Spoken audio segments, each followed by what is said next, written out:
Imagine having the power to alter your DNA to enhance your abilities. Would you seize it? This is not science fiction anymore, but a reality known as biohacking and genetic engineering. We're standing at the precipice of a new era, where human evolution is no longer left to chance, but is in our own hands. The possibilities are astounding, but with them come profound questions and implications.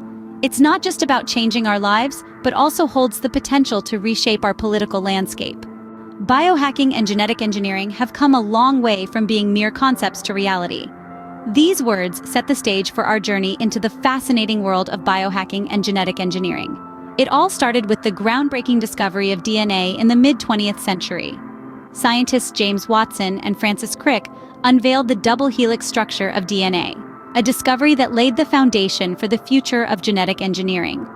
This was a pivotal moment in history, marking the first time we had the key to understand the building blocks of life. In the decades that followed, scientists began to understand and manipulate DNA, leading to the birth of genetic engineering. The first genetically modified organism was created in the 70s, a bacteria modified to produce human insulin, a critical development in the treatment of diabetes. Then, the turn of the millennium brought us the Human Genome Project, an international research project with the goal of mapping the entire human genome. This was an unprecedented step forward, giving us the blueprint to our very own genetic code. But the real game changer came in the form of a revolutionary technology known as CRISPR. Short for clustered regularly interspaced short palindromic repeats, CRISPR is a tool that allows scientists to edit genes with precision and ease. With the advent of CRISPR, the possibilities of genetic engineering expanded exponentially. Meanwhile, a new movement was taking shape: biohacking. This DIY biology movement emerged from the idea that scientific discovery should not be confined to labs and institutions. Biohackers from their garages and makeshift labs began experimenting with biological systems, often on themselves, pushing the boundaries of what was thought possible in biology. Today, biohacking and genetic engineering are no longer stuff of science fiction. They have moved from the realm of the hypothetical into the tangible, with real-world applications and implications. From genetically modified crops and personalized medicine to biohacked bodies and potential designer babies, these technologies have the capacity to fundamentally reshape our world. But with great power comes great responsibility. As these technologies advance, so do the political and ethical debates surrounding them. As we delve deeper into this brave new world, we must grapple with these debates and consider the far-reaching implications of our actions. The democratization of science through biohacking is not without its political implications. As we delve into this discussion, it's crucial to understand that biohacking, in its essence, is a rebellious act of taking science into one's own hands. This action, while empowering, brings up some serious political considerations. Firstly, there's the issue of regulation. Currently, biohacking exists in a sort of regulatory gray area. The ability for individuals to manipulate their own biology or that of other organisms poses a significant challenge to existing laws and regulations. Governments worldwide are grappling with how to oversee this new, rapidly evolving field, while still respecting individuals' rights to explore their own biology. Next, we have to consider privacy. As biohacking becomes more prevalent, it's inevitable that large amounts of sensitive genetic data will be generated. This data could be incredibly valuable, but who has the right to access it? Governments, corporations, the individual themselves? These are questions that need to be answered, and quickly. Then there is the potential for misuse. While the biohacking community is largely driven by curiosity and a desire for self-improvement, there are concerns that these techniques could fall into the wrong hands. The ability to alter an organism's genetic code could be used to create harmful viruses or bacteria, for example. This is not just a potential issue for public health, but also a matter of national security. And finally, there's the question of equity. If biohacking leads to significant advances in medical treatment or human enhancement, who gets access? Will these benefits be available to everyone or only to those who can afford it? This could lead to a new kind of inequality based on access to genetic modification.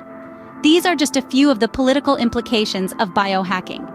As the field continues to grow and evolve, so too will the challenges we face. The political landscape needs to adapt quickly to keep up with these fast-paced changes. On genetic engineering, on the other hand, brings with it a different set of political challenges. The world of genetic engineering is a vast and complex realm, with profound implications that extend far beyond the realm of science alone. It is a world where the lines between the possible, the ethical, and the political often blur, creating a landscape of debate, controversy, and uncertainty. One of the most pressing political implications of genetic engineering is the debate over human enhancement. As technology advances, the potential to not only treat and prevent diseases, but also enhance human abilities becomes a reality. But who gets to decide what enhancements are acceptable? Who will have access to these enhancements? These are questions of power, equity, and social justice that demand political attention. Then there is the issue of inequality. If genetic engineering becomes a luxury only the rich can afford, we could be looking at a future where the gap between the haves and have-nots grows even wider. This could lead to a new form of inequality, one that is literally built into our genes. Perhaps one of the most alarming political implications of genetic engineering is the potential for a genetic arms race. If nations start to use genetic engineering as a tool for military advantage, we could find ourselves in a world where biological warfare takes on a whole new meaning. This is a dystopian scenario that no one wants, but it is a possibility that our political leaders must grapple with. In many ways, genetic engineering is a political minefield. It raises questions about power, privilege, and the very nature of what it means to be human. It is a topic that demands careful thought, rigorous debate, and ethical decision-making. As we navigate this brave new world, it is crucial that our political systems are prepared to handle these challenges. They must ensure that genetic engineering is used responsibly, ethically, and for the benefit of all, not just the privileged few. Amid these concerns, the question is how our political systems will respond to these challenges. Biohacking and genetic engineering hold immense potential, but they also pose risks that cannot be overlooked. Like two sides of a coin, these technologies have the capacity to revolutionize our lives and the world. However, they can also open a Pandora's box of unintended consequences if not handled with caution. Let's consider the benefits first. Biohacking and genetic engineering can lead to significant breakthroughs in medicine, agriculture, and industry, among other fields.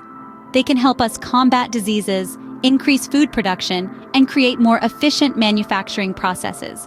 These technologies could be the key to solving some of the most pressing challenges of our time. But there's a flip side to this coin. The misuse of these technologies can lead to the creation of biological weapons, breaches in privacy, and even the alteration of the human genome in ways that could have unpredictable effects on future generations.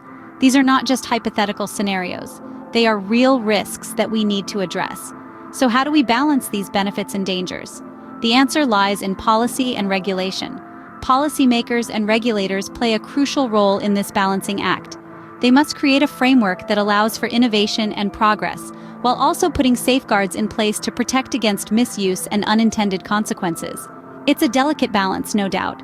Too much regulation can stifle innovation and progress. Too little, and we expose ourselves to unnecessary risks. But it's a balance we must strive for, because the stakes are too high to do otherwise.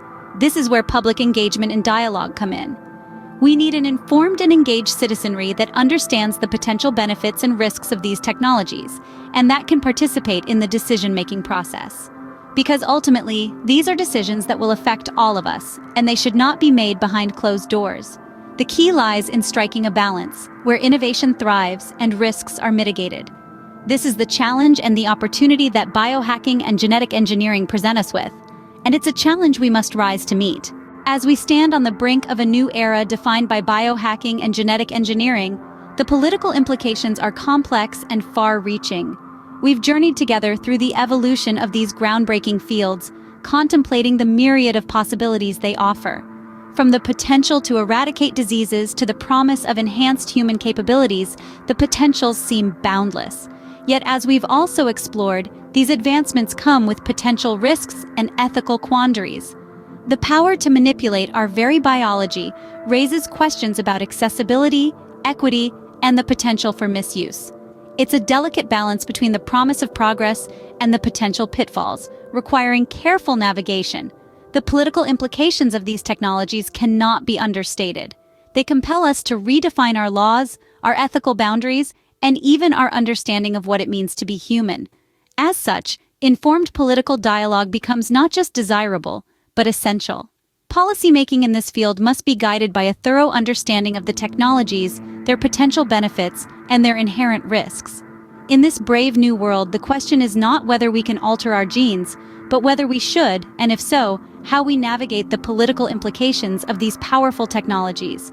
As we move forward, let's ensure that our decisions are not just technologically informed, but ethically guided and politically responsible.